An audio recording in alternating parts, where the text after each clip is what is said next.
اعوذ باللہ من الشیطان الرجیم بسم اللہ الرحمن الرحیم اللہم صلی علی سیدنا و حبیبنا و شفیعنا و کریمنا و رؤوفنا و نورنا و ملجانا و مأوانا و مولانا محمد صلی اللہ علیہ وآلہ وصحبہ وبارک وسلم۔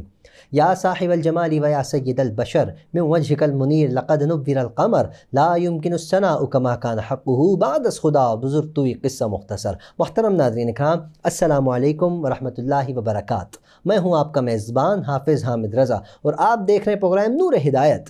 ناظرین، آپ جانتے ہیں نور ہدایت میں ہم آپ کی ملاقات جید علماء کرام سے کرواتے ہیں، جن سے ہم کرتے ہیں سوالات اور جاننے کی کوشش کرتے ہیں دین اسلام کے حوالے سے معلومات۔ ناظرین، ہماری یہ کوشش ہوا کرتی ہے ہم آپ کی ملاقات ان علماء کرام سے کروائیں کہ جنہیں آپ سننا چاہتے ہیں، جنہیں آپ دیکھنا چاہتے ہیں، جن سے ٹائم لینے کے لیے بڑا یقین مانیے بڑا مشکل کام ہے ان سے ٹائم لینا۔ اس کے بعد جب ان سے ملاقات ہو جائے تو خوشی سی ہوتی ہے۔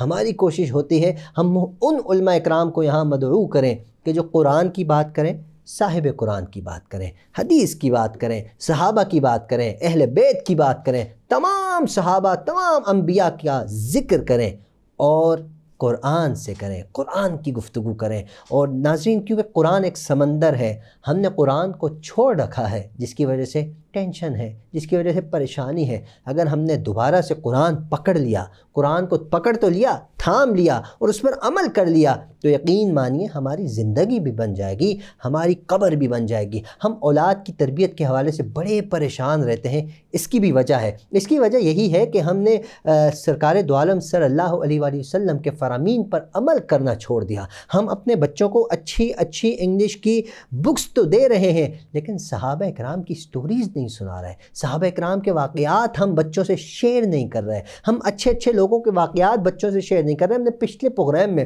بچوں کی تربیت کے حوالے سے گفتگو کرنے کی کوشش کی ہے، کاش کہ ہمارے اس پروگرام کی وجہ سے کسی بچے کی تربیت اچھی ہو جائے، ہمارے لیے ذریعہ نجات ہوگا۔ پروگرام کرنے کا مقصد بھی یہی ہوا کرتا ہے۔ ناظرین، آج ہمارے ساتھ جو شخصیت موجود ہے ان کا میں کیا تعارف کراؤں، وہ خود ایک خوبصورت سا تعارف ہے۔ ان کو جب ہم دیکھتے ہیں نا، وہ بالکل محسوس ہوتا ہے کہ ان کی بہت پیاری تربیت ہوئی، اور تربیت کرنے والے بھی کوئی ہوں گے نا، یقیناً تربیت کرنے والے بھی اچھے لوگ ہوں گے۔ جب ان کی تربیت اس سے اچھے انداز میں ہوئی ہوگی تو انہوں نے آگے تربیت اچھی کی ہے۔ ہم آج سلسلے کی بات کریں گے۔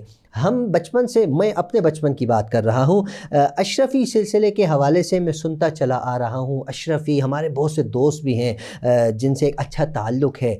پیر صاحبان کی بات کی جاتی ہے، لیکن ہم اب تک یہ نہیں جان سکے، میں اپنی بات کر رہا ہوں، کہ یہ سلسلہ کب سے سٹارٹ ہے اور اس وقت اس سلسلے کے بانی کون ہیں، اس وقت کون اس کی سرپرستی کر رہے ہیں۔ آج ہمارے ساتھ موجود ہیں ہمیں بتانے کے لیے، صاحبزادہ ہیں، بہت خوبصورت انداز میں گفتگو فرماتے ہیں، باعمل عالم دین ہیں، ماشاءاللہ سے 5 وقت نمازی بھی ہیں، سید بھی ہیں۔ سید تو ہمارے سروں کے تاج ہوا کرتے ہیں۔ میری مراد حضرت علامہ مولانا صاحبزادہ سید مکرم اشرف جیلانی صاحب۔ آئیے آپ کی ملاقات کرواتے ہیں۔ السلام علیکم۔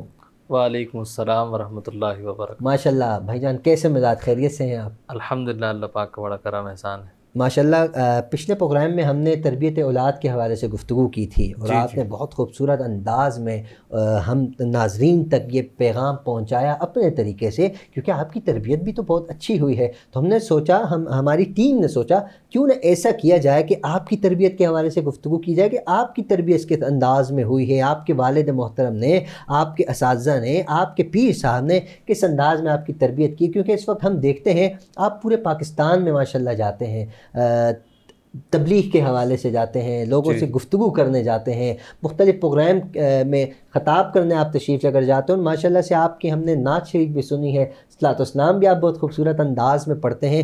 اس کے پیچھے محنت ہے، اس محنت پر آج ہم گفتگو کریں گے، اور اس محنت کے ساتھ ساتھ کوئی سایہ ہے، یقیناً وہ سایہ جس کے تلے آپ آرام سکون سے اپنی زندگی گزار رہے ہیں، وہ آپ کا سلسلہ ہے۔ ہم سلسلے کے حوالے سے گفتگو کریں گے، تو میں چاہوں گا ہمارے صاحبزادہ سید مکرم اشرف جیلانی صاحب یہ ارشاد فرمائیے کہ اشرفی جو سلسلہ ہے، اس کی سٹارٹنگ، اس کی بنیاد کب سے ہے، کہاں سے ہے، ارشاد فرمائیے گا۔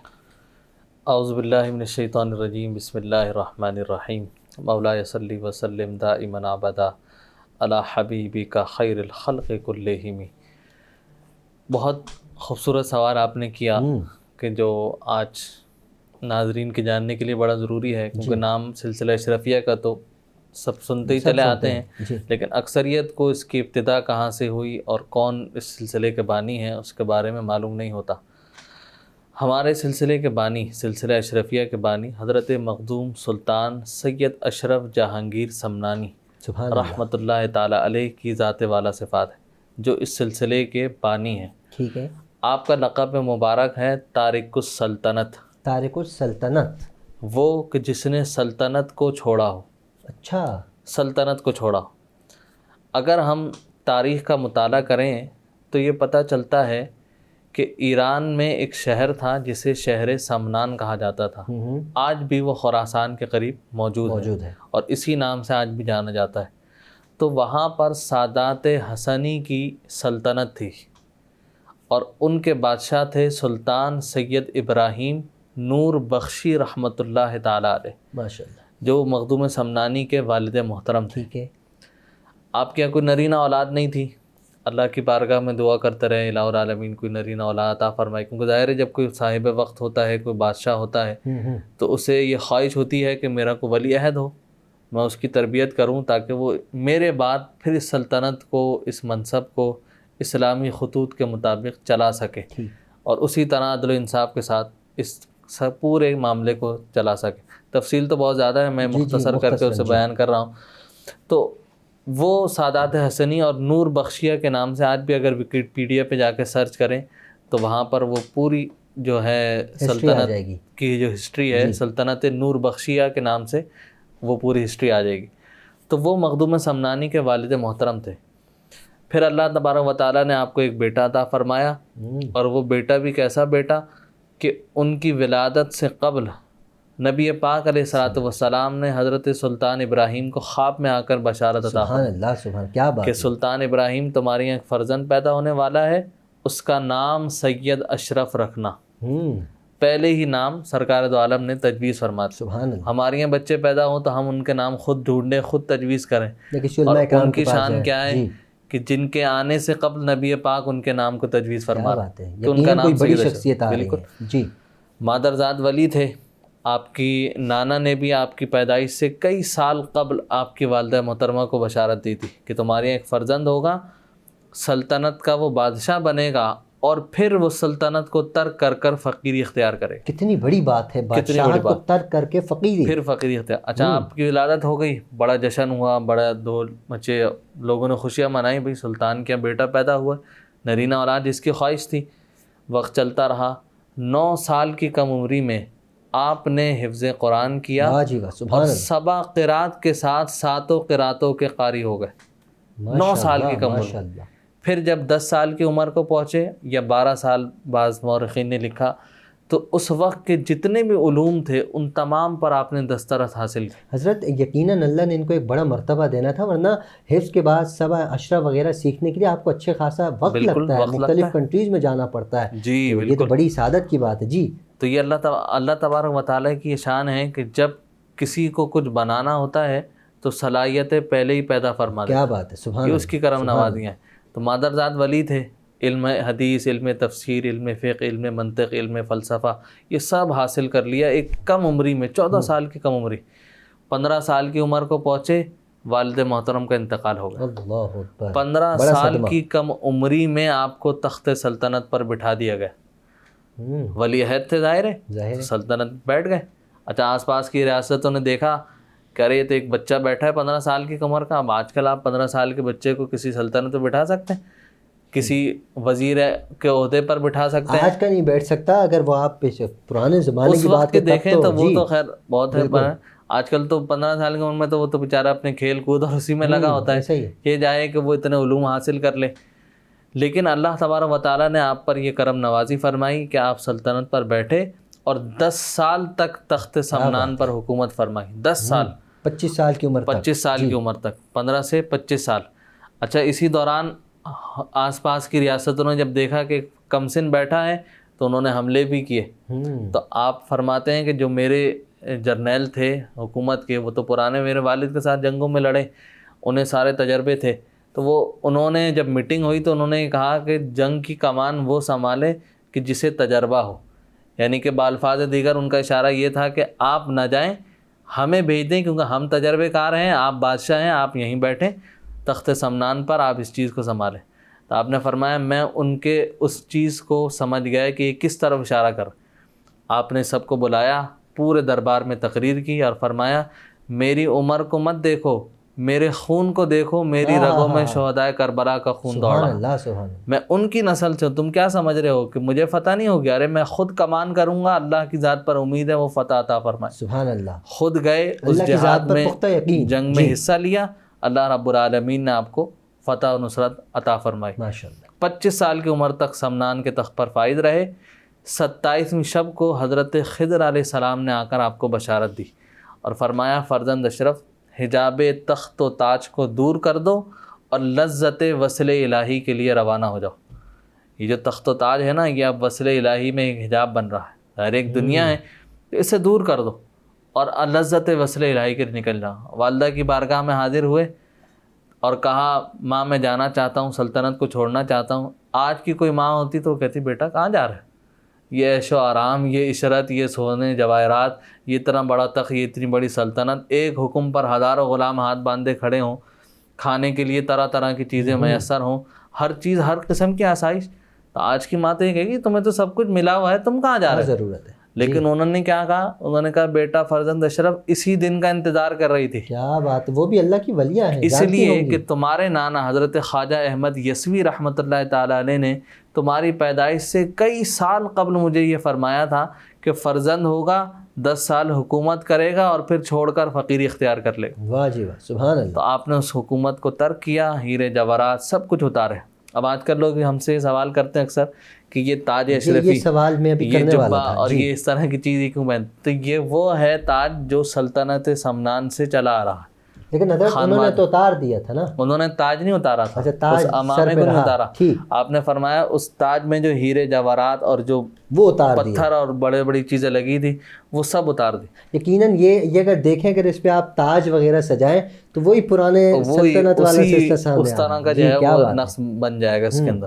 لیکن آپ نے اس چیز کو ترک کیا اور صرف ایک سادہ تاج، ایک سادہ کپڑے کا، آج کل تو مختلف کپڑوں میں اس طرح کا آپ بن نے جو جاتا اس ہے۔ وقت تاج سجایا ہے نا، یقین جانیے سر پہ رکھنے کو جو مل جائے نالین پاک، پھر کہیں کہ تاجدار، اس وقت تو ہم تاجدار ہیں کیونکہ سر پہ ہم نے نالین پاک سجایا۔ یہ نالین کا نقش بنائے اسی لیے ہے کہ یہ ہمارے سر پر رہے گی تو انشاءاللہ ہر جگہ کامیاب رہے۔ اور حقیقت یہی ہے کہ بزرگوں کی جوتیاں سیدھے کرتے کرتے اللہ نے ہمارے مقدروں کو سیدھا کر دی۔ بے شک، بہت خوبصورت انداز میں ان کی کرم نوازیاں ہیں۔ اللہ قبول فرمائے، ان کی صحبت ہے، ان کی عقیدت ہے، ان سے محبت ہے، ایسی شخصیات سے محبت ہے کہ جنہوں نے تخت کو سائڈ پہ رکھا، تاج کو سائڈ پہ رکھا اور فقیری اختیار کی، تو وہ فقیری اختیار کرنا اللہ کو بھی پسند ہے، اللہ کے حبیب کو بھی پسند ہے۔ اچھا یہ موضوع تو بڑا وسیع ہے، لیکن میں چاہوں گا میں آپ کی گفتگو کروں کیونکہ ماشاءاللہ آپ کی بھی نسبت ہے۔ اچھا آپ اپنے والد صاحب کے حوالے سے بھی بتائیے گا کہ انہوں نے یقیناً وہ بھی اللہ کے نیک بندے ہیں، ولی ہیں، ان کے ہزاروں نہیں لاکھوں کے مریدین ہیں۔ آپ کی بھی ماشاءاللہ بھی یہ سلسلہ ایک چلتا آ رہا ہے، اللہ قبول فرمائے۔ والد صاحب نے آپ کی تربیت کے انداز میں کی، ارشاد فرمائیے گا تاکہ ہمارے جو ناظرین ہیں وہ اپنے بچوں کی تربیت بھی اس طرح کر سکیں۔ والد محترم میرے حضرت فخر المشائخ ڈاکٹر سید محمد اشرف جیلانی دامت برکاتہم العالیہ، یہ آپ کا پورا اسم گرامی ہے۔ اس وقت آپ پاکستان میں سلسلہ اشرفیہ کی سب سے بڑی شخصیت ہیں الحمدللہ، اور درگاہ علی اشرفیہ جو پاکستان میں سلسلہ اشرفیہ کا مرکز ہے، وہاں کے آپ سجادہ نشین بھی ہیں۔ سمنانی ویلفیئر انٹرنیشنل ہے، اس کے سرپرست اعلیٰ بھی ہیں۔ اس کے علاوہ سمنانی اسکول ہے، وہاں کے بھی سرپرست ہیں آپ۔ جامعہ طاہر اشرف جو درس نظامی کا ادارہ ہے، اس میں پھر اسکول کی تعلیم بھی ساتھ ساتھ ہے اور دیگر عصری علوم بھی چل رہے ہیں، وہاں کی بھی آپ سرپرستی فرماتے ہیں۔ اس کے علاوہ جو پورے ملک میں اور اس کے علاوہ بیرون ملک روٹرڈیم ہالینڈ میں بھی مرکز ہے اور دیگر ساؤتھ افریقہ وغیرہ میں بھی، تو ان تمام جگہوں کی آپ سرپرستی فرماتے ہیں۔ لیکن ان تمام چیزوں کے باوجود اولاد کی تربیت کو کبھی اس چیز میں غفلت نہیں برتی۔ کیا بات، کیا بات۔ فرمایا ہم نے اپنے والد صاحب ہم سے فرمایا ہم نے اپنے والد محترم کو دیکھا کہ ان کی شخصیت ایسی تھی کہ جسے کہا جائے ہمہ جہت موصوف شخصیت، کہ ہر طرف ان کی نگاہ، ہر طرف، جی، مریدین پر بھی نگاہ، اولاد پر بھی نگاہ، مریض آ رہے ہیں ان پر بھی نگاہ، بیرون ملک سفر ہو رہے ہیں وہ بھی صحیح اسی طرح چل رہے ہیں، تبلیغی دورے بھی چل رہے ہیں، وہاں کے معاملات اور ساری چیزیں وہ سب ایک ساتھ لے کر چل رہے ہیں۔ پہلی چیز تو فرمایا یہ ہے کہ اللہ تبارک و تعالیٰ جب کوئی دین کے لیے نکلتا ہے نا تو اس کے وقت میں خود برکتیں دے۔ بے شک بے شک۔ آج تو انسان اسی لیے پریشان ہے، ہمارے پاس وقت ہی نہیں ہے، صبح سے شام تک ہم آفس میں ہی لگے رہتے ہیں، اب باقی کیا اولاد کی تربیت کریں، کیا ان پر توجہ دیں، کیا انہیں ڈانٹیں، کیا سمجھائیں۔ تو فرمایا ڈانٹ سے سمجھنا جو ہوتا ہے نا وہ کوئی سمجھنا نہیں ہوتا، پیار محبت سے جو بات سمجھا دی جائے، جو پلا دی جائے نا، وہ پھر ایسی گھٹی میں بیٹھ جاتی ہے کہ وہ پھر وہ ہمیشہ جاری رہتی ہے۔ وہ والد سے پھر عشق ہو جاتا ہے، عشق ہو جاتا ہے، ایک محبت ہو جاتی ہے، ایک وارفتگی کا جو رشتہ ہوتا ہے نا، اگر یہ بچے اور والدین اور والد خصوصاً ان کے درمیان پیدا ہو جائے تو یہ ایک ایسی بہترین چیز ہوتی ہے کہ پھر دنیا میں کسی اور دوست کی ضرورت نہیں ہوتی، آپ کے والد ہی آپ کے سب سے بہترین دوست ہوتے ہیں۔ اور حقیقت حال یہی ہے کہ والد کا جو سایہ ہے نا وہ ایسا ہے، ہمارے والد محترم فرماتے ہیں، ہم سے خود فرمایا، میں جو ہوں نا وہ تمہارے لیے ایک ڈھال ہوں، ایک ڈھال ہے ہر جگہ کے لیے، کوئی بھی معاملہ ہے، کوئی پریشانی ہے، میں تمہارے لیے ڈھال ہوں۔ اللہ نے یہ تمہیں ایک نعمت دی ہے، اس چیز کو سمجھو۔ اور پھر اس کے ساتھ ساتھ تربیت کس طرح، نماز فجر کے لیے اٹھ رہے ہیں تو ہمیں خود اٹھا رہے ہیں، یہ نہیں کہ ایک آواز دے کر چلے گا، نہیں، فرمایا نہیں اٹھو نماز کے، اگر تم نے نماز نہیں پڑھی تو میں ناشتہ نہیں کروں گا، تم نے نماز نہیں پڑھی تو میں کھانا نہیں کھاؤں گا، تم نے نمازیں نہیں پڑھی تو میں جا کر باہر تقریریں نہیں کروں گا کہ میں دوسروں کو کہوں کہ وہ تبلیغ نمازیں پڑھیں، اپنی اولاد سے تربیت کریں، اور میں خود نہیں کر پا رہا، اپنے گھر میں نہیں پڑھ تو یہ کیسے ہو سکتا؟ قرآن نے کہا لما تقولون ما لا تفعلون، جو تم خود نہیں کرتے دوسرے کو مت کہو۔ کیا بات، فرمایا اگر میں اپنی اولاد ہی کو نماز نہیں پڑھوا پایا تو پھر باہر جا کے کس کے کیسے کہوں؟ تو خود اٹھتے ہیں اور ہم سب کو اٹھاتے ہیں، ہماری والدہ محترمہ بھی اٹھتی ہیں، سب بہنوں کو اٹھاتی ہیں، اس کے علاوہ گھر والے جتنے بھی ہیں ان سب کو، اگر اچھا کوئی دور ہے تو اسے فون کر کر اٹھاتے ہیں، اچھا کہ دیکھو نماز فجر کا وقت ہو گیا، غفلت نہیں، نماز کراچی پڑھو، سے باہر چلے گئے، کراچی سے باہر گئے ہوئے ہیں تو کال آ رہی ہے ہمارے پاس، دیکھو نماز کا وقت ہو گیا، نماز پڑھنی۔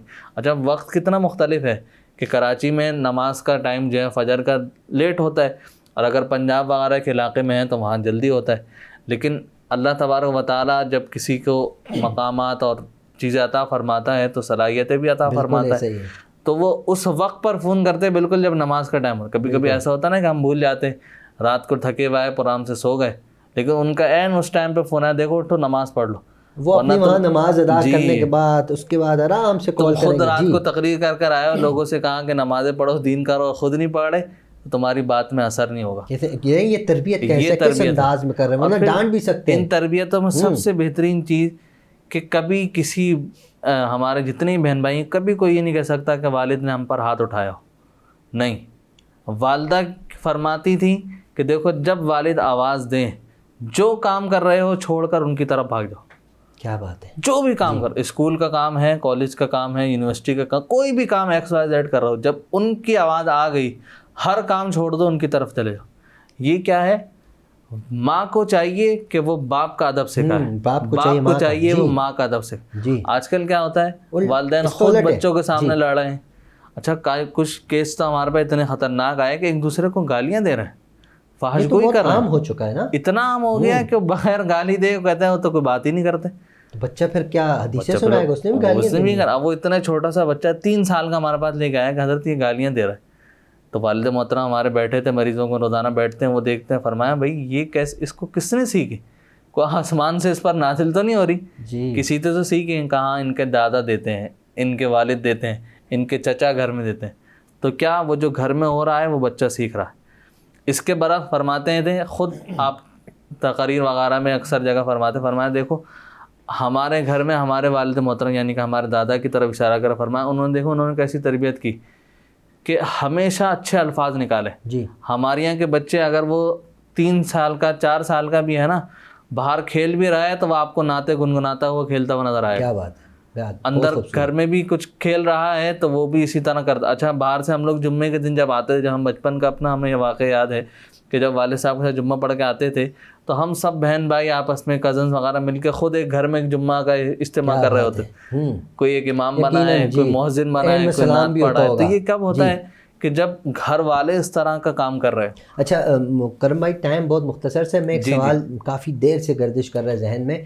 دیکھیں ابھی آپ کی جوانی کی عمر ہے ماشاءاللہ سے، آپ آگے بڑھتے چلے جا رہے ہیں، دن بدن اللہ رب العزت آپ کو عروج عطا فرمایا ہے، آپ کے چہرے پر، آپ کے سر پر عالم دین کا صحرا بھی سج چکا ہے. العلماء ورثۃ الانبیاء، پھر یقیناً خلافت کا سلسلہ بھی قریب ہے، یا مل چکی ہے خلافت؟ مل چکی ہے ماشاءاللہ. یہ جو تاج اور وہ ہے یہ خلافت کے ساتھ ہی ملتا ہے، خلافت کے بعد آپ یہ پہنتے ہیں. سبحان اللہ، کیا بات ہے. اچھا جب اس دور میں اس معاشرے میں افراتفری کے عالم میں مہنگائی بھی ہے، ٹینشنیں بھی ہیں، مطلب پریشانیاں بھی بہت زیادہ ہیں، بے حیائی بھی بہت زیادہ ہے، اس دور میں جب آپ محافل میں جاتے ہیں، علماء اکرام کی صحبت میں جاتے ہیں، علماء اکرام میں نے دیکھا اپنی گناہگار آنکھوں سے، علماء اکرام بھی آپ کے ہاتھ چومتے ہیں، عام بندہ بھی آپ کا ہاتھ چومتا ہے، تو اندر کیا کیفیت ہوتی ہے اس وقت؟ ذرا میں چاہوں گا ہمارے ناظرین سے یہ تو شیئر کریں. لیکن میں تو یہ سمجھتا ہوں کہ ہمارے جو علماء ہیں، اکابرین ہیں، ہم تو ان کی جوتیوں کی خاک کے بھی برابر نہیں. سبحان اللہ. وہ جب ہاتھوں کو چومتے ہیں تو ہماری تو پہلی کوشش یہ ہوتی ہے کہ ہم اپنے ہاتھ کو پیچھے کر لیں، کہ ہم اس قابل نہیں کہ ہمارے ہاتھوں کو چوما جائے. یہ اگر کوئی چومتا ہے تو وہ میرے عمل اور میری ذات کی وجہ سے نہیں، میری نسبت کی وجہ سے چومتا ہے. جی. میں اپنے آپ کو کچھ نہیں سمجھتا کہ ہم کچھ ہیں، کہ ہماری وجہ سے لوگ ہمارا سن رہے ہیں، یا ہم نے علم حاصل کر لیا تو لوگ ہمارے آگے. نہیں، جو کچھ ہمارے پاس ہے یہ ہمارے بزرگوں کی دعائیں، یہ ان کی عطا ہے. اور بزرگان دین کی تعلیم یہی تھی کہ جب تک تم اپنے آپ کو ختم کرتے رہو گے نا، وہ تمہیں خود ہی بلندیاں عطا فرماتا. کیا خوبصورت. اللہ رب العالمین کی ذات سے امید رکھو کہ وہ تمہیں بہت سو سے اچھا عطا فرمائے، اور یقیناً وہ عطا فرماتا ہے. بے شک. پریشانیاں بھی آتی ہیں، مشکلات بھی آتی ہیں. آج کل لوگ یہ سمجھتے ہیں کہ یہ مولویوں کی کیا پرشانی ہے. اکثر لوگ یہ سمجھتے ہیں نا ان کو کیا پریشانی کرنی. کیوں بھئی، وہ بھی تو انسان ہیں، اسی دنیا میں رہتے ہیں. ان کی جو زیادہ ہے، ان کے بھی گھر والے ہیں، ان کے بھی ملنے والے ہیں، سب کچھ ہے، وہ سب چیزیں ہیں. لیکن کیا اس اللہ کی ذات پر امید ایک ایسی ہے اور ایک ایسا پختہ یقین ہمارے والدین نے، اکابرین نے، بزرگوں نے عطا فرما دیا کہ کوئی کام کتنا ہی مشکل آ جائے اس کے کرم سے وہ خود بخود حل ہو جاتا. سبحان اللہ. کتنی مشکل پریشانی ہو، چاہے وہ مالی پریشانی ہو، چاہے کوئی روحانی پریشانی ہو، کوئی جسمانی پریشانی ہو، کسی بھی قسم کا کوئی معاملہ ہو، اللہ تبارک و تعالیٰ ان بزرگوں کے صدقے میں وہ سب کام منٹوں سیکنڈوں کے اندر کرا دیتا ہے. اس کی وجہ نسبت ہے، رہے سلامت تمہاری نسبت، میرا تو کل آسرا یہی ہے. اچھا مکرم بھائی، بہت بہت شکریہ، آپ نے بہت قیمتی وقت عنایت فرمایا اور بہت خوبصورت انداز میں گفتگو فرمائی. حالانکہ ہمارے پاس وقت بہت مختصر سا ہوتا ہے، اس میں ہم کوشش کرتے ہیں کہ آپ جیسی شخصیات تشریف لائیں، ان کے بارے میں جانیں، علماء اکرام سے ہم اسلام کے حوالے سے جانیں. یقین مانیے بڑی خوشی. امید کرتا ہوں آپ ہمارے ساتھ اس سلسلے کو قائم رکھیں گے. میں اونر آپ سے گزارش کروں گا اس سلسلے کو قائم رکھیں، تاکہ بہت سے ناظرین جو آپ کو پیار کرتے ہیں، آپ کو پسند کرتے ہیں، وہ آپ کو سننا چاہتے ہیں، وہ اسکرین پہ آپ کو دیکھنا چاہتے ہیں. وہ ہے کہ آپ کے پاس وقت نہیں ہے، دے دیجیے گا، ہم آپ سے مستفید ہونا چاہتے ہیں. ناظرین، پروگرام کا وقت اختتام کی جانب ہے. ہمیشہ کی طرح آپ اپنا خیال رکھیے، اپنے اہل و عیال، پڑوسیوں کا بھی رشتہ دار رکھیے، سب کا خیال رکھیے، اور مجھے اور میری پوری ٹیم کو، مطلب وینس ٹی وی کی پوری ٹیم کو اپنی خصوصی دعاؤں میں یاد رکھیے. السلام علیکم ورحمۃ اللہ وبرکاتہ.